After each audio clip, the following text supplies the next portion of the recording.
और सरकारी नौकरियों की क्या हालत कर दी गई है। पूरी जिंदगी आप सरकारी नौकरी कीजिए, लेकिन बुढ़ापे में आपका पेंशन मिलेगा इसकी कोई गारंटी नहीं है।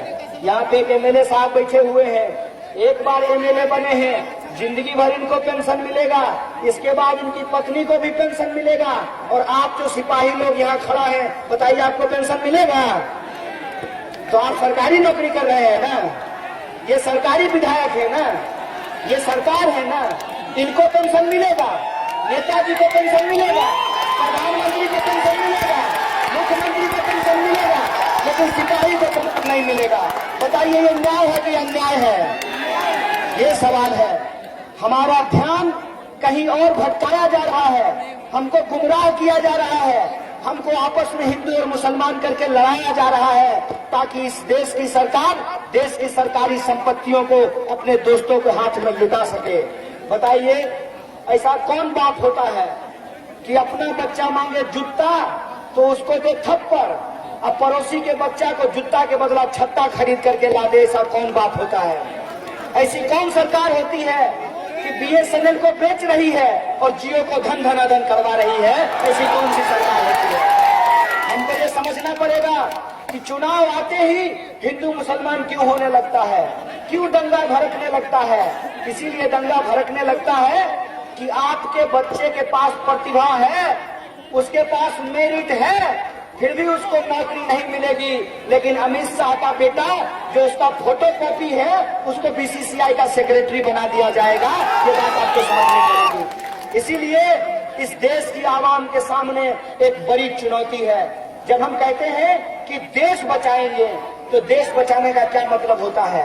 देश बचाने का मतलब होता है कि हम देश के लोगों को बचाएंगे। बोलिए आप अपने आप को बचाएंगे कि नहीं बचाएंगे? आप अपने बच्चों के हक के लिए लड़ेंगे कि नहीं लड़ेंगे? आप संविधान को बचाने के लिए लड़ेंगे कि नहीं लड़ेंगे? अगर आप इन सवालों पे लड़ना चाहते हैं तो मैं आप तमाम लोगों से आह्वान करना चाहता हूं कि आप 29 तारीख को पटना के गांधी मैदान में आइए। बोलिए आएंगे? हाथ उठा के बोलिए आएंगे। सब हाथ उठ गया है,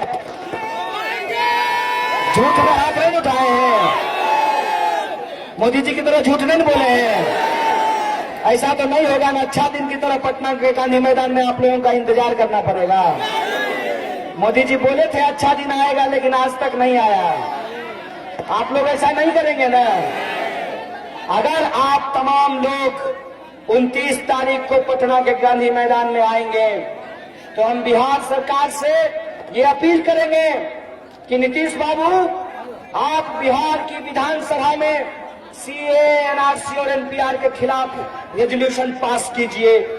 अगर आप आएंगे तो हम बिहार की इस ऐतिहासिक धरती से हुंकार भरेंगे, ललकार भरेंगे और इस देश की सरकार को बताएंगे कि ओ परिवार, देखिए बिहार की जनता है, बिहार की जनता उठ खड़ी हुई है। देश को जब जब जरूरत होता है बिहार की जनता सड़कों पे उतरती है। पटना के उस गांधी मैदान से हम अमित शाह को बताएंगे कि तुम कहते हो कि 1 इंच पीछे नहीं हटेंगे, 1 इंच तो क्या, तुमको पूरी जमीन छोड़नी पड़ेगी। यह बात अपने दिमाग में डाल लो, अपने दिमाग में यह बात डाल लो कि जब जनता उठ खड़ी होती है लोकतंत्र में तो अच्छों का गुमान टूट जाता है। ये मिथिला की धरती है, ये मिथिला की धरती माता सीता की धरती है, माँ जानकी की धरती है। हम लोग सीताराम बोलते हैं मिथिला में, देश के अलग अलग हिस्सों में। बताइए कि कभी रावण को भी अपनी शक्ति का गुमान था कि नहीं था? गुमान टूटा कि नहीं टूटा? नशा कैसा भी हो उतर जाता है, गुमान कैसा भी हो ढह जाता है। इनका गुमान भी ढहेगा, जरूर ढहेगा।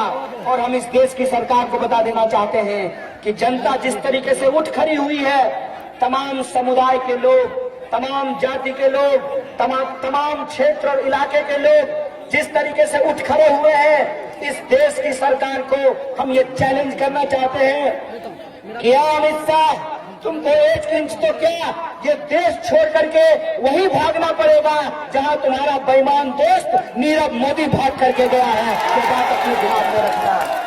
और हम तुम्हारी हर साजिश को समझते हैं, हम समझते हैं कि तुम देश की जनता को कैसे गुमराह कर रहे हो। ये जाते हैं और रैलियों में जाकर के मोटा भाई पूछते हैं कि जो लोग सीएए का विरोध कर रहे हैं वो देश में नागरिकता देने के खिलाफ है। मैं आपसे पूछना चाहता हूं, आप इस देश में किसी को नागरिक बनाने के खिलाफ है क्या? किसी को नागरिक बनाने के खिलाफ है क्या? आप लोग खिलाफ है क्या? फिर ये झूठ क्यों बोलते हैं? आदत है, आदत ही नहीं है, जरूरत भी है, जरूरत भी है। गांधी जी ने क्या कहा है? गांधी जी ने कहा है कि सत्य ही ईश्वर होता है, सत्य ही ईश्वर होता है। जो इंसान झूठ बोलता है वो कुछ भी हो जाए, लेकिन वो ईश्वर की रक्षा करने वाला नहीं हो सकता है, वो धर्म की रक्षा करने वाला नहीं हो सकता है। ये क्या कह रहे हैं? ये कह रहे हैं कि धर्म खतरे में है। अरे किसी और को जाकर के बेवकूफ बनाना। धर्म तुम्हारे पैदा होने से पहले भी था और तुम्हारे बेटा के बेटा के बेटा के पैदा होने के बाद भी रहेगा। धर्म खतरे में नहीं है। ये कहो कि तुम्हारी कुर्सी खतरे में है, ये कहो, ये स्वीकार करो। और इसी कुर्सी का खेला है कि इन्होंने सीएए जैसा काला कानून पास किया है। इनका उद्देश्य सीएए पास करना नहीं था, इनका उद्देश्य ये था कि एनआरसी और एनपीआर करके पूरे देश में हिंदू और मुसलमान किया जाए। लेकिन कहते हैं ना कि होशियार आदमी कई बार 3 जगह मांगता है, तो ये होशियार तो है नहीं, ये बेसी होशियार है, तो 3 जगह नहीं 4 जगह मांग गया है। पहले गोड़ में, फिर हाथ में, फिर नाक में, और फिर मुंह में, तो 4 जगह मांग गया है। जब लोगों के पास सत्ता आती है, लोगों के पास जब ताकत आती है, तो लोग घमंड में पागल हो जाते हैं, घमंड में चूर हो जाते हैं। और ये घमंड में चूर होकर के बोले कि हम पूरे देश में एनआरसी लागू करेंगे। अमित शाह को भी नरेंद्र मोदी की तरह प्रधानमंत्री बनने का मन हो गया है। तो मोदी जी तो विकास के नाम पे प्रधानमंत्री हो गए, विकास हुआ नहीं, तो अमित शाह क्या बोल करके प्रधानमंत्री बनता? तो अमित शाह के दिमाग में आइडिया आया कि अगर पूरे देश में एनआरसी होगा तो फिर से हिंदू मुसलमान होगा, और जब हिंदू मुसलमान होगा तब विकास की बात लोग अपने आप नहीं करेंगे। कहते हैं ना, जहां ना चले मोदी जी का काम वहां कर दो हिंदू और मुसलमान। जहां ना चले विकास के जुमले से काम वहां कर दो हिंदू और मुसलमान। इसीलिए इन्होंने घोषणा कर दी कि पूरे देश में एनआरसी लागू करेंगे। इसी बीच क्या हुआ कि आसाम में एनआरसी की लिस्ट जारी हो गई, और आसाम में जब एनआरसी की लिस्ट जारी हुई तो उस एनआरसी की लिस्ट में से 19 लाख लोगों का नाम काट करके हटा दिया गया। कितने लोगों का? 19 लाख में से कितने हिंदू हैं? 15 लाख। 15 लाख कौन है? हिंदू। और 4 लाख कौन है? अब बताइए कैसे हिंदू मुसलमान का राजनीति होगा? राजनीति फेल हो जाएगा ना। अगर ज्यादा हिंदुओं का नाम एनआरसी से बाहर हो जाएगा तो हिंदू खतरे में है, ये बोल करके कैसे वोट लेंगे अमित शाह?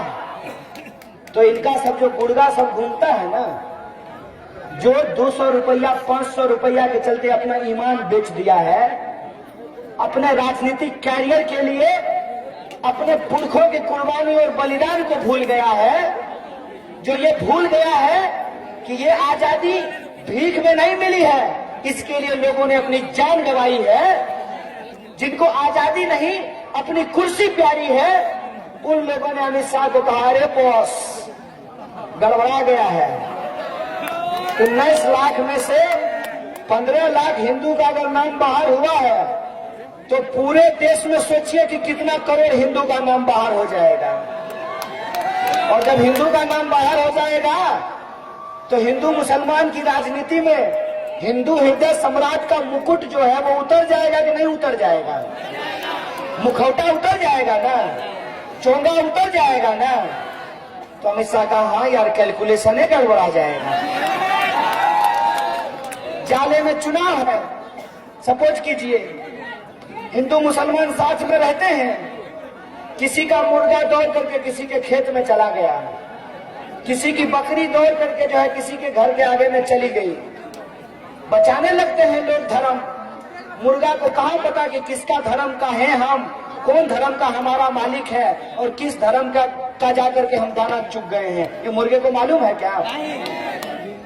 ये मुर्गे को मालूम है? कई बार ऐसा होता है कि एक धर्म की जगह पे कबूतर दाना चुगता है और दूसरे धर्म की जगह पे जाकर के बीट करता है। बोलिए होता है कि नहीं होता है? ये जो हवा बह रही है, ये हवा धर्म पूछ करके आपके नाक में आ रही है। हम किसी को आज तक ये नहीं देखे हैं करते हुए कि जो 2000 का नोट है या 500 का नोट है उसको दीजिए तो ये बोल करके वो नोट ना ले कि ना भाई ये नोट नहीं लेंगे, इसको हिंदू छुआ है, या ये नोट हम नहीं लेंगे, इसको मुसलमान छुआ है। ऐसा होता है क्या? ऐसा होता है क्या कि डेंगू का मच्छर जो है आपका नाम पूछ करके आपको काटता है? कन्हैया है तो काट लेते हैं, कामरान है तो छोड़ देंगे। ऐसा होता है क्या? ये किसने बनाया है? ये इंसानों ने बनाया है। इंसानों ने क्यों बनाया है? इंसानों ने इंसानों को गुलाम बनाए रखने के लिए धर्म की राजनीति बनाई है। धर्म तो इंसान की मुक्ति के लिए होता है। धर्म तो आपको ईश्वर तक और अल्लाह तक पहुंचाने के लिए होता है, लेकिन धर्म आजकल लोगों को कुर्सी तक भी पहुंचाता है। ये जो धर्म की राजनीति है, इस धर्म की राजनीति का खेल जब गड़बड़ाने लगा, जब 19 लाख में से 15 लाख हिंदुओं का नाम बाहर आ गया, तब अमित शाह को ये आइडिया सूझा कि ऐसा करते हैं, एक नया कानून लेकर के आते हैं, CAA। पहले था CAB, अब हो गया CAA। ये CAA ला करके इन्होंने अपने समर्थकों को कहा कि हिंदू लोगों को जाकर के कहो कि तुम क्यों परेशान हो रहे हो, पूरा देश में NRC तो मियाँ जी को ठीक करने के लिए लाया गया है।